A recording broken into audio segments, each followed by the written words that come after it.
Magandang araw, ako nga pala si Socially Awkward VA at ngayong araw pag-uusapan natin yung 3 biggest mistakes na ginawa ko nung nagsisimula pa lang ako sa virtual assistant. So, akala ko noon kailangan mo lang ng skills para maging VA, pero mali pala. May 3 mistakes akong ginawa na halos nagpahinto sa akin sa freelancing. And kung beginner ka ngayon, baka ginagawa mo rin to. At dahil sa mistakes na to, na-delay yung first client ko. So, short story lang kung paano ako nagsimula as a VA. Dati talaga bumili ako ng laptop na maliit lang yung specs kasi gusto ko magsimula as a VA and gusto ko mag-apply sa mga work from home job. And yung expectation ko nun is madali lang at mabilis ka lang makakuha ng client, especially pag meron ka ng BPO experience. Kasi nung time na yun, meron na akong BPO experience eh. Nag-work ako sa BPO noon for almost 2 years na nung time na yun. Pero ang reality is, wala akong nakuha mga replies sa mga applications na sinubmit ko.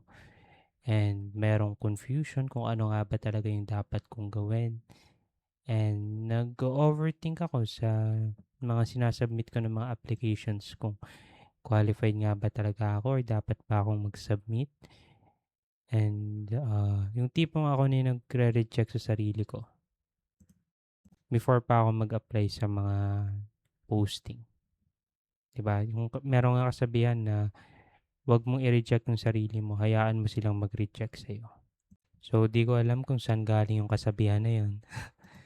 Hindi pala siya kasabihan. So, basically, nakita ko lang siya sa mga postings din sa social media.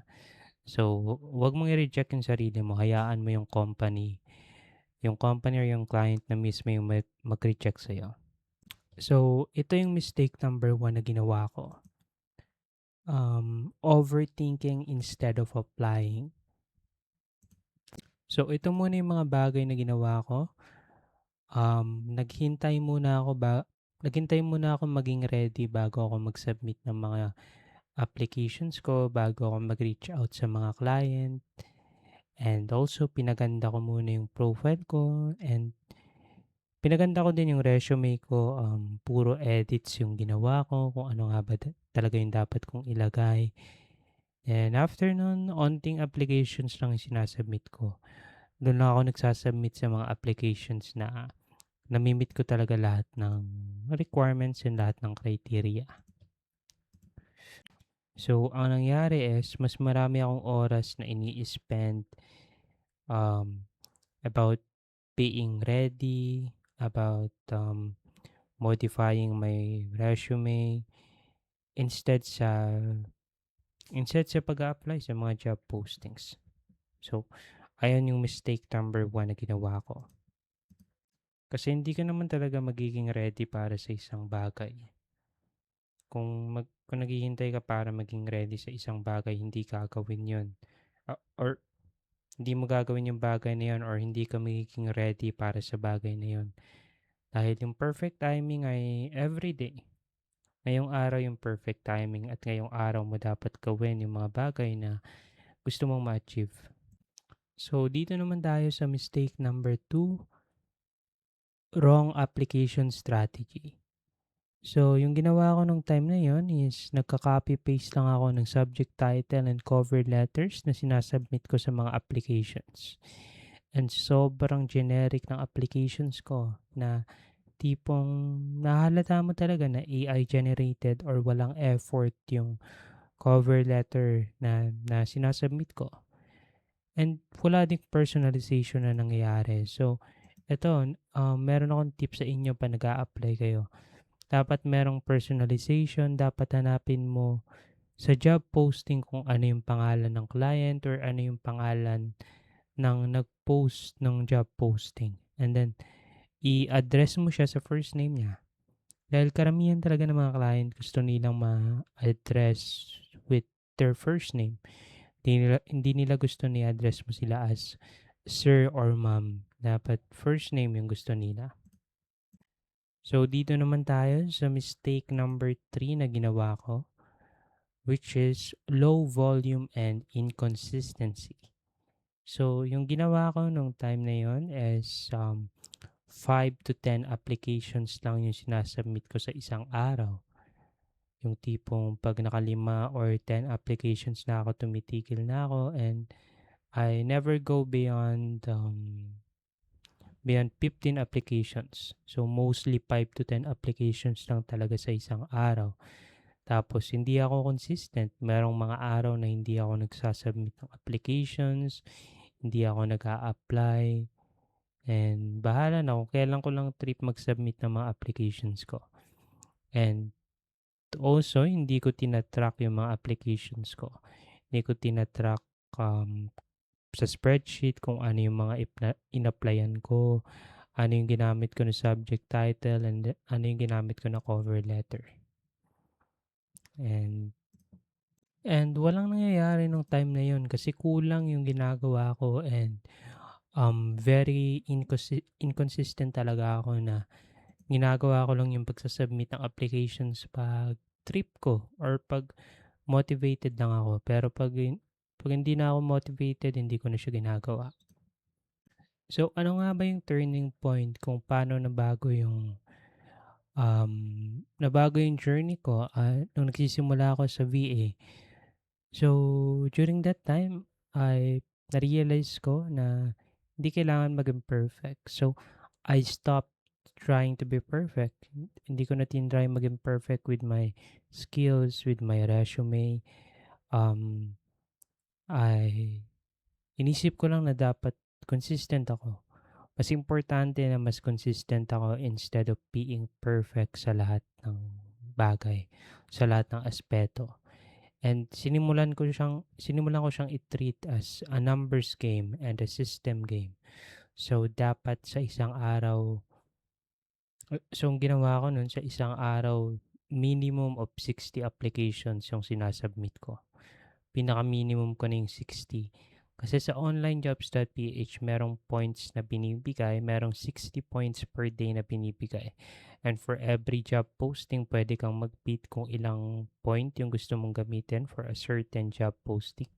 Pero sa akin, yung ginagamit ko nun is 1 point for 1 job posting. Kaya sa isang araw, nakaka-60 applications ako. And then, yung system ko nun is meron akong spreadsheet kung saan ko tinatrack yung link ng mga job na in-applyan ko, kung ano yung ginamit ko na cover letter and subject title para malaman ko kung ano yung gumagana ng mga cover letter and subject title na nagpapaklik sa mga client, and ano yung mga cover letter na mas maraming reply or feedback ako nakukuha. And when I started doing at least 60 applications per day, doon na nagsimula receive ako ng mga replies from client, ma-invite ako for interviews, and ayun, doon ko eventually nakuha ko yung first client ko.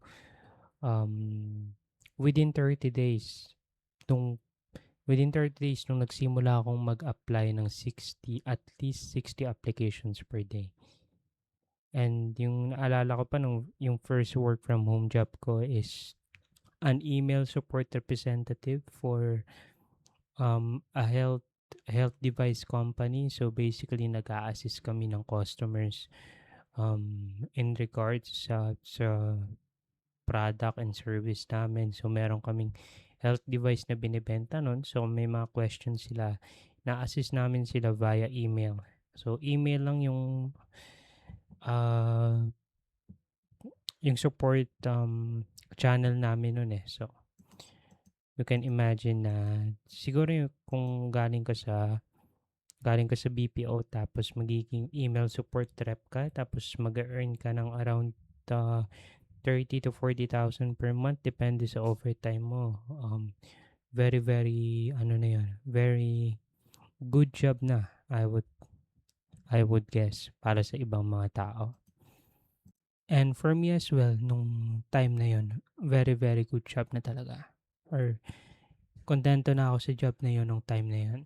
So ayun, meron lang mga quick takeaways sa video na 'to is, una, action beats preparation. So, 'pag mas maraming action yung ginagawa mo instead of preparing for something or preparing to be ready, instead of preparing, action na lang yung gawin mo. Gumawa ka ng action like submitting an application instead of preparing your resume or preparing your cover letter for a long time. I mean, important yung mga bagay na yun, pero madaming sobrang, hindi dapat sobrang mahabang time yung i-google mo sa mga bagay na yun. Mas okay pa rin na mag-take action ka. And second, consistency beats motivation. So, at the start, hindi mo kailangang maging motivated. Kung gusto mo talaga yung bagay na to, kung gusto mo maging VA, gusto mo makakuha ng work from home job, hindi mo kailangan maging motivated, kailangan mo lang maging consistent sa number of applications na kailangan mo isubmit sa isang araw. And third, system beats talent at the start. So, kailangan meron kang system kung ano yung dapat mong gawin when you're just starting out. So, kailangan meron kang minimum amount of applications per day na iti-take mo and then itatrack mo lahat sa spreadsheet para malaman mo kung ano yung working para sa'yo. Kailangan mo din i-track yung mga ginagamit mo ni subject, title, and cover letter. And most of the time, kung beginner ka, hindi ka kulang sa skills. Kulang ka sa execution. And kung gusto mo malaman pa kung ano yung exact system ko kung paano ako nakakuha ng client within 30 days, subscribe to my channel and watch my other videos. Madami na akong mga videos na na-explain ko kung paano ako nakakuha ng client within 30 days. And ako nga pala ulit si Socially Awkward VA and peace out.